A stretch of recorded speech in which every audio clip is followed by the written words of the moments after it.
kama baba mpendwa na mwalimu makini na kutimiza mapenzi ya Kristo kwa mioyo ya dhati katika maisha yao ya kila siku chini ya uongozi wako.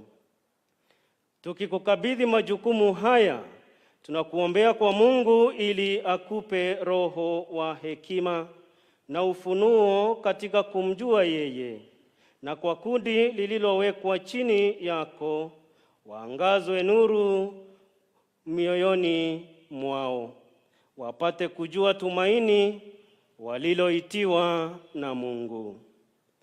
Imetolewa Roma Laterani siku ya 15 Agosti katika maadhimisho ya sikukuu ya kupalizwa mbinguni kwake Bikira Maria katika mwaka wa Bwana wetu wa 2024 wa 12 wa upapa wetu.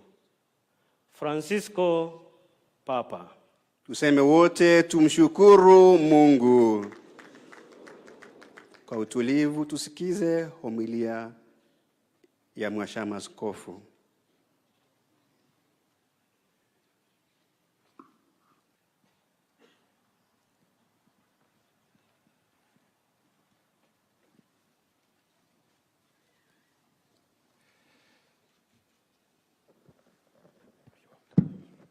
The papal bull, as it was read this morning, as you understood, is written in Latin, and it comes from Rome. And it comes also in Latin to the nunciature. And so we have in one way or another to translate it, which is not always easy, though me, myself, and my secretary, Monsignor Luciano, are quite fluent in Latin, and Monsignor Luciano even more than me, but sometimes we sit like a day on translating that Latin because it's not for a first-class student, first-year student. You need to have a bit of practice to do that. And so when I've heard it again read today, I was very consoled because I thought, the way I struggle with Swahili, others struggle with Latin.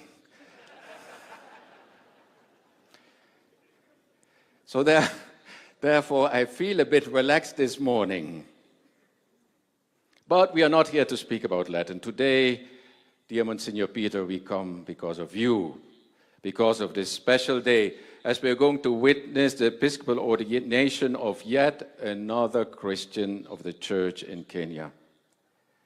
And I think that many of you know, and it was also here shown this morning, that Father Peter Gemani has been working for years as a chaplain in the prisons. He knows that world and its citizens inside out. In many ways, we, ordinary people, we try to stay away from prisons and from its inhabitants. We even fear going there. It is a system which for many is shrouded in darkness and mystery behind walls and barbed wire fences. It's not something that you would do for a Sunday outing. And if you go there to visit maybe your family or your friends, you even will reflect twice whether you should bring your children along. In old times, the prison was called a carcer or a dungeon. And it implies a very dark and sinister system that people really want to keep away from.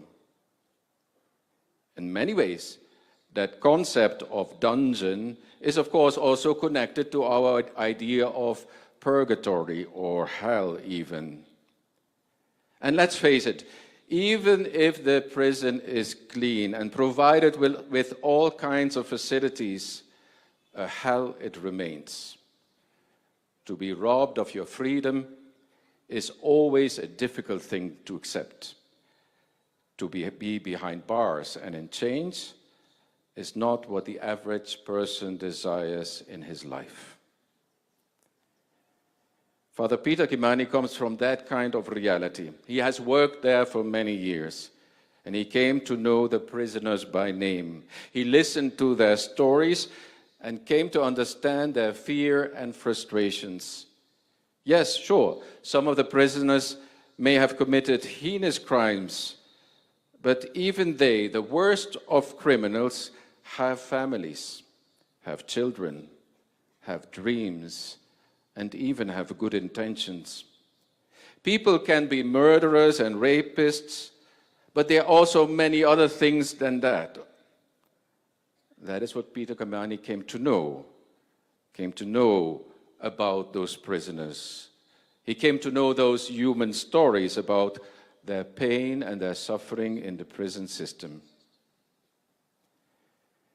Peter worked so long in the prisons that his friends started to call him the prisoner, because it seemed he would never get out of there again. A lifelong sentence it was, so it seemed. The life of Peter Kamani, reminds me in a way of the life of St. Paul the Apostle. Actually, frankly speaking, I was a bit surprised that in the choice of the readings of today, that aspect was not highlighted. Paul calls himself a prisoner of Christ, and he speaks more than once of him being in chains for Christ. Peter Kamani, in many ways, is like St. Paul of Tarsus. Paul, you may not know it or you never realize it, Paul was imprisoned a lot. Clement of Rome, one of our saints, claims that Paul was 7 times behind bars. Paul himself says about himself that he suffered far more imprisonments than any of his rival apostles. And we, as Christians, as church, we have imagined many reasons why Paul was in prison. Because he was a philosopher. Maybe Paul was a political prisoner. Or Paul was just wrongfully accused. And Paul, the Roman citizen, had asked for a trial, and therefore he was taken to Rome to be there under house arrest. And finally, from there, he was executed. He was beheaded. Poor people, people without a stable residence, considered to be a public nuisance, bore the brunt of what we would call casual administrative violence, as well as short-term imprisonment under local magistrates who just want to keep the peace. We must accept that Paul inhabited, as it sometimes is called, Paul inhabited a whippable body, one that could be hit or be locked away by the local authorities without too much of noise, with impunity.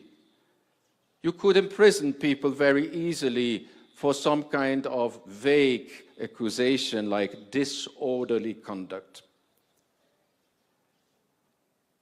Paul's treatment was the same for many in ancient Rome, especially if you were poor, homeless, or of an ethnic group that marked him as a part of an occupied people. Which is to say, Paul looked a lot like those who get over-policed and thrown into jail today, not only in Kenya, but all over the world. And even today, many of our judicial systems contribute to the same. Some of our people will be thrown into prison for relatively minor violations, while others, especially for crimes that involve more than 10 million shilling, or those who have powerful friends, they will never make it to prison. You might have committed a heinous crime, but you will be able to escape prison unscathed. There is a saying that the law is the same for everybody, but not everybody is the same for the law. The church of Philippi provided resources to Paul, wanted to be with Paul during and after his incarceration. They wanted to meet his physical needs. They brought him to eat. They brought him clothing. They became like a social safety net. And the Philippians in that time sent a man called Epaphroditus to Paul to make sure that he had the means of surviving behind bars. And they wrote letters back and forth with Paul while he was in prison in that time. And they even prepared a guest room for him when he was finally released. These basic forms of support, sending visitors into prison, writing letters, opening our homes to people getting out of prison, are still basic needs, basic tasks that are needed today.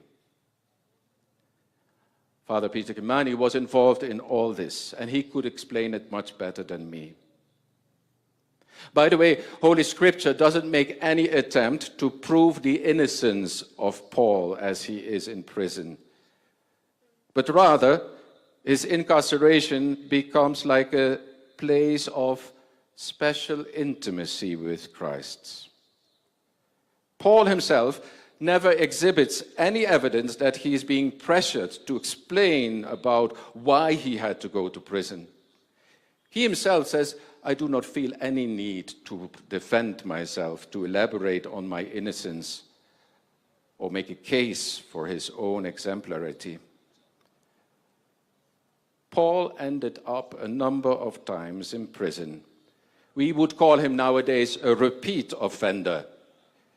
And one can imagine the magistrate hearing about his past incarcerations, that the magistrate would be inclined to impose on him again a prison term. As it is said, once you have been in prison, there is a high chance that you will return there again. In fact, the imprisonment of Paul was accepted by his friends and followers as a routine case. It happened to so many. There were people who saw his incarceration as a kind of way of maintaining social power. It was not so much about being guilty or being innocent, but you were a victim of the game between the powerful forces. Rather than regarding Paul as a charity case or as a person to be corrected, the friends, the disciples of Paul, treated him as an imprisoned friend with a moral authority and a witness to the Christ who himself had been arrested, tried, tortured, found guilty, and executed. Christ himself, like Paul, was the victim of a system that was not able to provide any sense of real justice. Paul, like Christ, was just too poor, too outcast, too little friends high up. Remember, all this happened 2,000 years ago. But where are we today in terms of justice and prison system? Prisons, and that is also, I think, an experience of Father Kimani, prisons make people sick. And there are strikingly similar death-dealing dynamics in the prisons all over the world and also here in Kenya. Not only were ancient prisons places where disease can be rampant, but they were also places of hunger and scarcity, where prisoners were abused and their few rights left were trampled upon. And in prisons, and that is also the case in prisons in this day and age in Kenya, but also in many, many other countries, in prisons, many times suicide is considered a noble way out. And the suicide rate of people incarcerated in jails is therefore 3 times higher than the national average. Paul, being in prison, even being sick to the point of death, he presents it all to Christ. And he says, I want to do this for Christ. I want to be with him on the cross. That is the Christian way of interpreting it. But Peter